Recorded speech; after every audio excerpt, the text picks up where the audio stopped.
अस्सलामुअलैकुम नाज़रीन, एक नए वीडियो के साथ मैं हूं आपका मेज़बान रज़ा अब्बास। ये खामोशी हालात बेहतरी की जानब इशारा नहीं कर रही थी, बल्कि एक बड़े तूफ़ान का पेशखैमा थी और यही बात हम कर रहे थे और आखिरकार वही हुआ। इस्लामी मुल्क की जानिब से पाकिस्तान के ऊपर हमला किया गया और बड़ी तादाद के अंदर शहादतें यहाँ पर रिपोर्ट हुई हैं। किस मुल्क की जानिब से किया गया है, किन अहदाफ को निशाना बनाया गया है, मकसद क्या थे, ये तमाम डिटेल्स आज के इस व्लॉग में आपके सामने रखेंगे। इसके साथ साथ ईरान इसराइल कशीदगी के दौरान आप ये कह सकते हैं कि ईरान को अब तक की सबसे बड़ी कामयाबी मिली है, क्योंकि उसने जासूसी का नेटवर्क तोड़ दिया है। ये दोनों बड़ी आम खबरें हैं जो कि आज के इस व्लॉग में शामिल होंगी, मगर उससे पहले आपसे दरख्वास्त की वीडियो को लाइक और चैनल को सब्सक्राइब जरूर कीजिएगा। तो पहले इस खबर के ऊपर बात कर लेते हैं कि ईरान इसराइल कशीदगी के दौरान हमने ये देखा कि जहाँ पर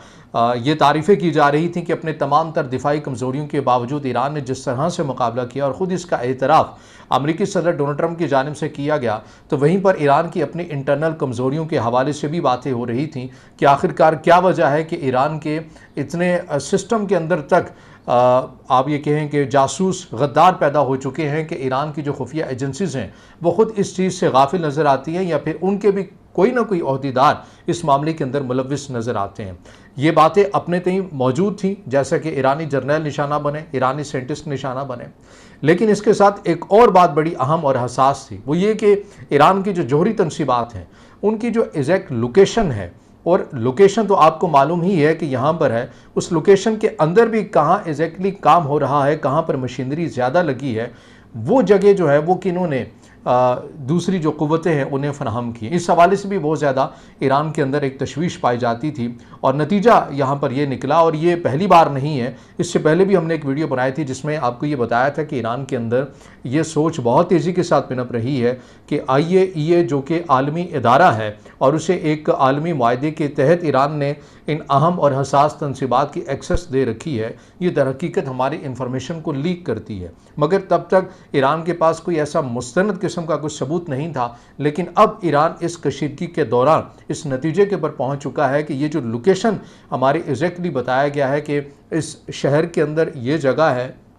उसको ढूंढना कोई मुश्किल नहीं है सेटेलाइट इमेजेस के ज़रिए, लेकिन उस ज़ेर ज़मीन किस जगह के ऊपर ज़्यादातर मशीनरी और वो तमाम चीज़ें ऑपरेशनल हैं, उन जगहों की निशानदेही कैसे बाहर जो है वो लीक हुई है, किसने इन्फॉर्मेशन बताई है जो अमेरिका की जानिब से ईरान की अहम तनसीबात को निशाना बनाया गया। तो नतीजा ये निकला कि ईरान इस नतीजे के ऊपर पहुँचा है कि IAEA ही वो वाहिद आलमी इदारा था जिसे ईरान ने अपने अहम मकामात के ऊपर एक्सेस दे रखी थी, और वहीं से ये इन्फॉर्मेशन निकली है। और ईरान को मैं कोट करके कह रहा हूँ कि ईरान के जो ज़िम्मेदार हलक़े हैं वो इस बात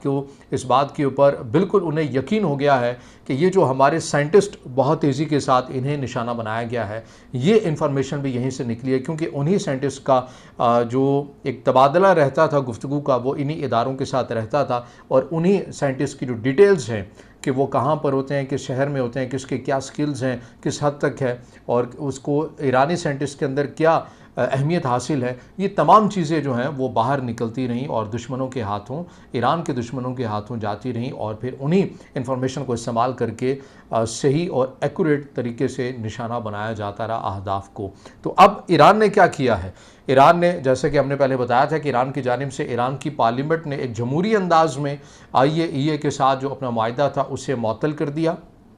इसके साथ साथ IAEA का जो हेड है उसकी ईरान के ऊपर पाबंदी लगा दी है कि अगर वो ईरान आ ही नहीं सकते, अगर वो आए तो उन्हें गिरफ़्तार कर लिया जाएगा। और जितने भी IAEA के तहत जो सर्विलेंस कैमरे लगाए गए थे एक मुआहदे के तहत ईरान के अहम जौहरी प्रोग्राम के ज़रिए, उन कैमरों को भी हटा दिया गया है और उनकी एक्सेस उनसे छीन ली गई है। ज़ाहिर है कैमरा रिमूव कर दिए गए, अब कोई एक्सेस नहीं है। और ये अब किस हद तक इसका इम्पैक्ट क्या होगा, असरअंदाज कैसे चीज़ें हो सकती हैं, इसका इम्पैक्ट ये हो सकता है कि जो IAEA के तहत ईरान आलमी दुनिया को ये पैगाम दे रहा था कि हमारा जो जौहरी प्रोग्राम है ये तशवीश का बाइस नहीं है, बल्कि अपने लोगों की फ़लाह व बहबूद के लिए है। अब उसका जो रिकॉर्ड है वो आलमी दुनिया तक नहीं पहुंच सकेगा, क्योंकि वो IAEA के तहत पहुंच रहा था। IAEA को जो इस इदारे को एक्सेस दी हुई थी ईरान ने, वो इसी वजह से दी हुई थी कि ताकि दुनिया को ये बता सके कि हम कोई जो अपने इरादे हैं हमारे वो बिल्कुल खालिसतन नेक हैं, इसलिए कि हमने अपने लोगों की फलाह बहबूद के लिए काम करना है, हमने इसे बिजली पैदा करनी है, हमने इसे मेडिसिन वगैरह के लिए काम करना है, हमने दीगर डिपार्टमेंट के अंदर काम करना है, हमने कोई जोहरी बम जो है वो उसका इस्तेमाल नहीं करना। ये ईरान की जानिब से कहा गया था और इसी के तहत IAEA को एक्सेस दी गई थी। मगर अब चूँकि ईरान को ऐसे शवाहिद मिलना शुरू हो गए हैं कि हमारे इस माहदे को गलत तौर के ऊपर देखा गया है और गलत बयानी हमारे साथ की गई है और हमारी अहम और हसास जो मकामात हैं उनकी जो इन्फॉर्मेशन है ये उस मुल्क को दी गई हैं जो हमारा एक दुश्मन है और उसके साथ ज़ाहिर जो ईरान की और एक नज़रियाती तौर के ऊपर भी जंग चलती हुई नज़र आ रही है। इसराइल की मैं बात कर रहा हूँ। तो ये अब तक का नतीजा है कि IAEA के तमाम जो चीज़ें हैं, नेटवर्क है, वो ईरान के अंदर तोड़ दिया गया है, क्योंकि ईरान ये समझता है कि यही ईरान के अंदर एक सबसे बड़ा जासूसी का नेटवर्क था जो मुल्क की अहम और हसास तनसीबात की जो इन्फॉर्मेशन है वो दीगर ममालिक को बेच रहा था या फिर दे रहा था। दूसरी खबर के ऊपर बात कर लेते हैं। दूसरी खबर बड़ी अफसोसनाक खबर है। पाकिस्तान के शुमाली वज़ीरिस्तान से ये ख़बर हमारे सामने कल निकल कर आती है। उस वक्त जब ये ख़बर सामने आई तो फ़ौरी तौर के ऊपर रियासत पाकिस्तान का कोई रद्द-ए-अमल सामने नहीं आया, लेकिन चूँकि अब हम ये वीडियो बना रहे हैं तो रियासत पाकिस्तान की जानिब से ISPR की जानिब से कह दिया गया है और इस वाक़े की तस्दीक भी कर दी गई है। तस्दीक कुछ इस तरह से है कि शुमाली वज़ीरिस्तान में एक धमाका हुआ, गाड़ी एक आती है बारूदी मवाद से भरी हुई और बम डिस्पोजेबल जो यूनिट है पाक आर्मी का उसे निशाना बनाया गया और उस यूनिट के अंदर तकरीबन 13 हमारे जो जवान हैं वो शहीद हुए हैं।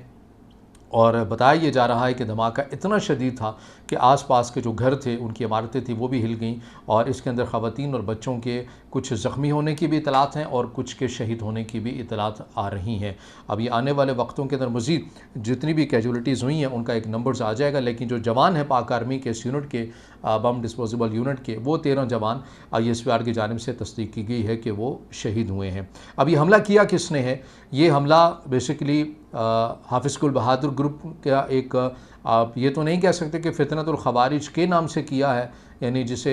रियासत ने फितनतुल खवारिज का नाम दिया है, लेकिन उनका एक नाम TTP भी मौजूद है। उन्होंने तो नहीं किया, यानी उस तंजीम के, लेकिन उस तंजीम की आप झेली शाख कह सकते हैं कि उसकी जानिब से, जिसे हाफिज़ गुल बहादुर लीड करता है, उसकी जानिब से ये हमला किया गया और ज़िम्मेदारी को कबूल किया गया। ये बात मैं हमेशा करता हूँ कि जब भी हाफिज़ गुल बहादुर की बात आती है, ये वही शख्स है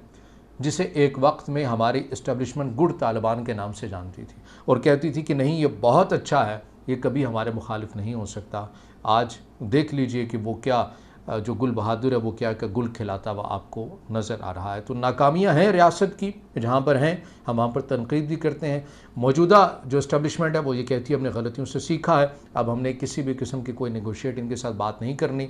देखना यह है कि ये पॉलिसी भी किस हद तक रहती है। लेकिन ये हमला हुआ कहाँ से है? शुमाली वज़ीरिस्तान में तो हुआ। अब इससे मुतल्लिक जो इन्फॉर्मेशन आ रही है वो बड़ी अफसोसनाक है। एक तरफ पाकिस्तान अफ़गान तालिबान को इंगेज करने की कोशिश कर रहा है, चीन अपना सालिसी का किरदार भी अदा कर रहा है और अफ़गान तालिबान इस बात की यकीन दहानी करवा रहे हैं कि हमारी सरज़मीन पाकिस्तान के अगेंस्ट या पड़ोसी मुल्कों के अगेंस्ट इस्तेमाल नहीं होगी। तो वहीं पर दूसरी साइड के बड़ी इतलात भी आ रही हैं कि हक्कानी नेटवर्क ने हाफिज़ गुल बहादुर को बड़ी महफूज पनागाह दे रखी है, जिनका इस हुकूमत के अंदर, अफ़गान तालिबान की हुकूमत के अंदर काफ़ी स्टेक भी है और उनकी जानिब से इनकी मुकम्मल पोशपनाही भी है और रियासत, अफ़गान तालिबान की जो रियासत है उसी के वसाइल में ही इसे महफूज पनागाह हाफिज़ गुल बहादुर को दी गई है। लेकिन अब पाकिस्तान की जानिब से कह दिया गया था कि ज़ीरो टॉलरेंस होगा। अब ऐसा कोई भी वाक़या हो जाता है। अब देखना ये है कि रियासत पाकिस्तान एक मुनज़्ज़म तरीके से इस बात का कैसे आंसर करती है, क्योंकि तकरीबन 1 महीना पहले, अगर मैं गलत नहीं हूँ, तो ये खबर भी आई थी कि हाफिज़ गुल बहादुर के काफ़िले के ऊपर एक नामालूम अफराद की जानिब से हमला भी किया गया था जिसमें उनके ज़ख्मी होने की इतलात थी। लेकिन TTP की जानिब से और यानी रियासत फितनतुल खवारिज की जानिब से इस बात की तो तस्दीक नहीं की गई थी, खामोशी रहा गया था, लेकिन ख़बरें आ रही थी। लेकिन अब बड़े टाइम के बाद एक बार दोबारा से ये कार्रवाइयाँ जो है वो सिलसिला शुरू हो गया है। हमारे कुछ दोस्त ये कहते हैं कि नहीं, अफ़गान तालिबान और पाकिस्तान के ताल्लुकात अच्छे हो रहे हैं और बेहतरी की जानिब गामज़न है और अफ़गान तालिबान ने ये यकीन दहानी करवाई है कि वो TTP को पाकिस्तान के अगेंस्ट ऑपरेट नहीं होने देंगे। जबकि हो सकता है कि मैं गलत भी साबित हूँ वक्त के साथ, लेकिन फ़िलहाल के लिए मेरी ये राय है कि अफ़गान तालिबान टीटीपी को इरादी तौर के ऊपर अपनी प्रॉक्सी के तौर के ऊपर इस्तेमाल करते हैं। जब उन्होंने ब्लैकमेलिंग करनी हो, चीज़ें करनी हो, तो ऐसी कार्रवाइयाँ हम देखते हैं। ये एक नज़रियाती मामला है, टीटीपी हो या टीटीए हो, यानी अफ़गान तालिबान हो या तहरीक तालिबान पाकिस्तान हो, ये नज़रियाती तौर के ऊपर हम आहंग हैं। इनका लीडर एक है, इनका कंटेंट, इनका लिटरेचर एक है। तो इसलिए अगर कोई ये कहे कि हम एक दूसरे के मुखालिफ हैं अगर दोनों, तो हमें उस बात के ऊपर यकीन करने के लिए भी हज़ार बार सोचना पड़ेगा कि इस बात के ऊपर यकीन किया भी जा सकता है या फिर नहीं किया जा सकता। बहरहाल ये वो अब तक की अपडेट्स हैं जो मैंने आपके सामने रखी हैं। अब देखना ही है कि रियासत पाकिस्तान इस मामले को का कैसे जवाब देती है। अब इससे जुड़ी जो भी अपडेट्स आएंगे आपके सामने शेयर करेंगे। अगर आप समझते हैं कि वीडियो मालूमाती है तो फिर इसे ज़रूर लाइक भी कीजिएगा, कमेंट्स में ज़ाहिर ख्याल कीजिएगा और चैनल को सब्सक्राइब ज़रूर कीजिएगा।